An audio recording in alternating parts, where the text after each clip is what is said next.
दोस्तों, इस्लाम एक व्यापक धर्म है जो पवित्र कुरान और हदीस की आयतों, पैगंबर मोहम्मद की परंपराओं के संकलन के माध्यम से व्यक्तिगत, सामाजिक और सार्वजनिक पहलुओं को नियंत्रित करने वाले नियमों के सेट के माध्यम से अपने अनुयायियों के जीवन का मार्गदर्शन करता है। मुख्य दस्तावेज जो दिशा निर्देशन के रूप में कार्य करते हैं। अस्सलाम वालेकुम प्यारे दोस्तों, कहानी और वाक़यात इसीलिए जन्म लेते हैं कि हम उनसे सबक हासिल करें, हम उनसे इबरत हासिल करें। साथियों, आज जो सच्चा वाक़या हम आपको सुनाने और दिखाने जा रहे हैं, ये सब देखकर आप भी रो पड़ोगे और आपका ईमान भी ताज़ा हो जाएगा। मगर आपको ये सब जानने और देखने के लिए हमारे साथ वीडियो में आखिर तक जुड़े रहना होगा। और अगर आपने ये वीडियो मुकम्मल नहीं देखा तो फिर आपने कुछ भी नहीं देखा। दोस्तों, इसीलिए अपनी लाइफ के 10 मिनट आप निकाल कर इस वीडियो को मुकम्मल देखिएगा। दोस्तों, ये वाक़या हिंदुस्तान की छोटी सी बस्ती में रहने वाली एक औरत का है। उसका नाम भूमि था। वो अपने नाम की तरह बहुत ही खूबसूरत और हसीन थी और उसके साथ साथ एक खुश मिजाज और दिलकश शख्सियत रखती थी। उसे लोगों को अपना दरविदा बनाना आता था। वो अपने इस काम में माहिर थी।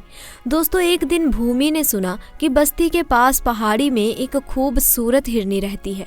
वो उसकी खूबसूरती को देखने की ख्वाहिश रखती थी, लिहाजा उसने उस जगह जाने का इरादा किया जहाँ हिरनी रहती थी।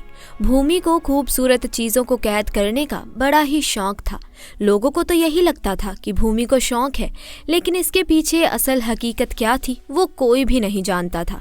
उसने अपने पास बहुत सारी हजारों चीज़ें कैद कर रखी थी, जिनमें हर तरह का खूबसूरत परिंदा और जानवर शामिल थे।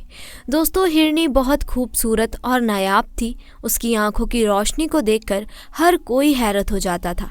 हिरनी का रंग गहरा भूरा था और उसके मुंडे पर सफ़ेद ही चढ़ी हुई थी। लोग इस हिरनी को देखने के लिए बस्ती की तरफ सफ़र करते और उसकी खूबसूरती को देखकर उनके दिल बहक जाते कि काश वो इस हिरनी को अपने साथ ले जा सकते, लेकिन वो इसको कैद नहीं करना चाहते थे। दोस्तों, जब भूमि ने इस हिरनी को देखा तो उसे भी ये हिरनी भा गई। उसने अपने दिल में फैसला किया कि वो इसे अपने पास ज़रूर कैद करके रखेगी। भूमि सारा दिन वहीं रही और उसने इंतज़ार किया कि लोग इधर उधर हो जाएं ताकि वो इस हिरनी को पकड़कर अपने साथ ले जा सके। शाम तक लोगों की भीड़ लगी रही और भूमि को वक्त ना मिला। दोस्तों, जैसे ही शाम का अंधेरा छाने लगा, लोगों की भीड़ भी कम पड़ गई। भूमि के लिए इससे ज़्यादा अच्छा मौका और कोई नहीं था। उसने मौके का फ़ायदा उठाया और हिरनी को पकड़कर अपने घर ले आई। उसने इस हिरनी को अपने पास कैद कर लिया।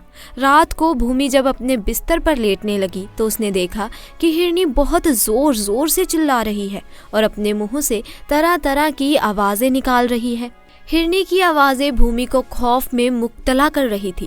भूमि का घर बस्ती के आखिर में था और उसने अपने घर में तहखाना बनवाया हुआ था, जहाँ से इन जानवरों की आवाज़ें बाहर नहीं जा सकती थी, सिर्फ भूमि के घर के अंदर तक ही रहती थी। उसने सोचा कि वो एक बार जाकर हिरनी को देखाए। भूमि जब अपने तहखाने पहुंची तो उसने देखा कि हिरनी बंधी हुई थी। उसको कोई भी मसला नहीं था, लेकिन उसके बावजूद वो बहुत चीखों पुकार कर रही थी। भूमि ने उसकी खूबसूरत सुनहरी आंखों को देखा, जिनमें उसे आंसू झिलमिलाते हुए नजर आए, लेकिन भूमि को उसकी पुकार और आंसुओं से कोई सारोकार ना था। वो चुपचाप जाकर अपने बिस्तर पर लेट गई। दोस्तों, अगले दिन भूमि अपने काम काज से मसरूफ रही और सारा दिन हिरनी ने भी उसे परेशान नहीं किया। मगर जैसे ही रात का वक्त हुआ, हिरनी ने फिर चीखना चिल्लाना शुरू कर दिया और तरह तरह की आवाज़ें निकालना शुरू कर दी। अब भूमि को इस बात पर बहुत गुस्सा आया कि सारा दिन ये हिरनी ठीक ठाक होती है और जैसे ही रात का वक्त होता है तो सोना हराम कर देती है। भूमि अभी तक नहीं जान पा रही थी कि आखिरकार ये क्या मामला है। इस हिरनी को रात के वक्त ही क्यों अजीबोगरीब चीखना चिल्लाना याद आ जाता है और फिर कुछ देर के बाद आवाज़ें आना बंद हो गई। तीसरी रात भूमि ने देखा कि आज हिरनी की आवाज़ नहीं आ रही।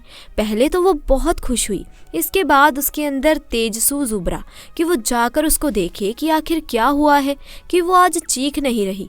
जब उसने दोस्तों तहखाने की सीढ़ियों पर कदम धरा तो उसकी आंखों के आगे अंधेरा छाने लगा। उसके कदमों तले ज़मीन निकल गई। उसे अभी तक इस बात का यकीन नहीं आ रहा था कि ऐसा कैसे मुमकिन हो सकता है। भूमि की हालत खराब होने लगी। अभी तक इस बात पर उसे यकीन नहीं हो रहा था। वो बार बार अपनी आंखों को मल रही थी, बार बार अपनी आंखों को खोलती बंद करती कि शायद ये कोई ख्वाब हो, लेकिन वो कोई ख्वाब के ज़ेरे असर नहीं थी। वो हकीकत में उसके सामने था कि जिस हिरनी को अपने साथ लेकर आई, उसे अपनी कैद में रखा, वो हिरनी अब उसके तहखाने में मौजूद ही नहीं थी। और ये बात उसके सर पर आसमान गिराने के मुतारतिव थी, क्योंकि तहखाने में और दूसरा कोई रास्ता ना था जहाँ से कोई भी बाहर आ जा सके। उसे बहुत अच्छे से याद था कि सोने से पहले वो ये दरवाज़ा बंद करके गई थी, और फिर ये कैसे मुमकिन था कि वो हिरनी इस तहखाने से बाहर निकल जाती। दोस्तों, भूमि का सर दर्द से फटने लगा। इसी हालत में वो तहखाने से बाहर निकल आई। उसने हर जगह देख लिया था, सब दरवाजे बंद थे, लेकिन हिरनी कहीं नहीं थी। और फिर भूमि थप हार कर अपने बिस्तर में आ गई। सोच सोच कर उसका दिमाग फट रहा था कि उसने हर रास्ता चेक कर लिया था, हर दरवाज़ा बंद था, और फिर भी हिरनी गायब थी। ये कोई करिश्मा ही हो सकता है, इसके अलावा तो कुछ भी नहीं।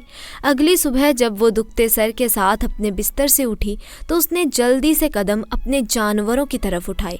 तहखाने में उतरते ही एक बार फिर उसे हैरत ने आ घेरा। उस वक्त वो वाकई पागल होने वाली थी, क्योंकि उसे लग रहा था कि ये सब उसकी आंखों का धोखा है। उस हिरनी की खूबसूरती ने उसकी आंखों को चुंधिया दिया था। इसकी वजह से अब वो दोबारा से इस हिरनी को अपनी जगह पर खड़ी देख रही थी।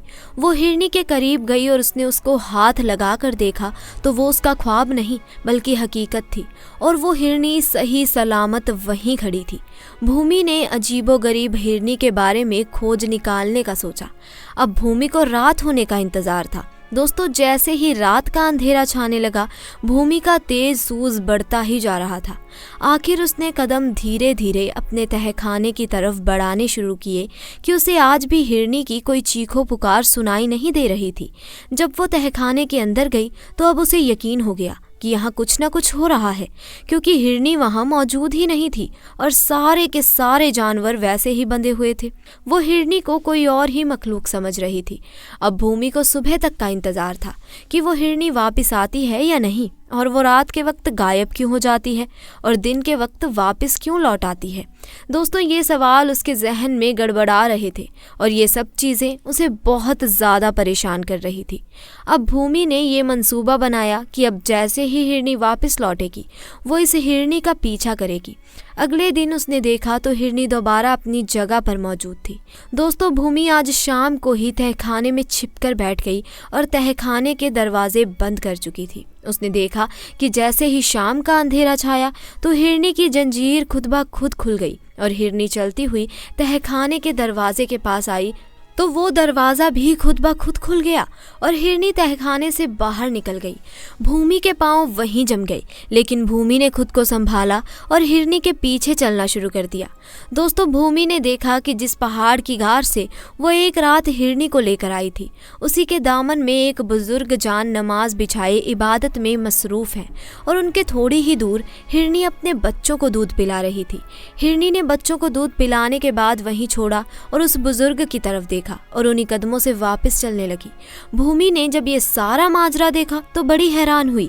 धीरे धीरे से चलती हुई उस बुजुर्ग के पास आई और उनसे पूछा कि ये हिरनी का क्या माजरा है। उस बुजुर्ग ने कहा कि तुम वही हो ना जो जानवरों को कैद कर लेती हो। तो भूमि ने कहा कि हाँ, मैं वही हूँ, लेकिन मुझे इसका माजरा बताओ कि कैसे खुद ब खुद दरवाजे खुल जाते हैं और ये हिरनी यहाँ पर कैसे पहुँचती है। तो उस बुजुर्ग ने कहा कि तुम्हें अल्लाह से डरना चाहिए कि कहीं इन बेजुबान जानवरों की आह तुम्हें ना लग जाए। मैं जानवरों की ज़ुबान समझता हूँ, और जब तुम इसको यहाँ से ले जा रही थी तो इसने मुझसे फरियाद की थी कि मेरे छोटे छोटे बच्चे हैं और मुझे इनको दूध पिलाना है। अभी ये औरत मेरी मालकिन बन चुकी है, लेकिन तुम अपने मालिक से फरियाद करो कि मेरे बच्चों को दूध पिलाने की मोहलत दिया करे, इसके बाद मैं वापस लौट जाया करूँगी। तो मैंने पूरी रात खुदा से गिड़गिड़ा कर इस हिरनी के लिए फरियाद की और मेरे अल्लाह ताला ने किरश्माती तौर पर इस हिरनी की मदद की।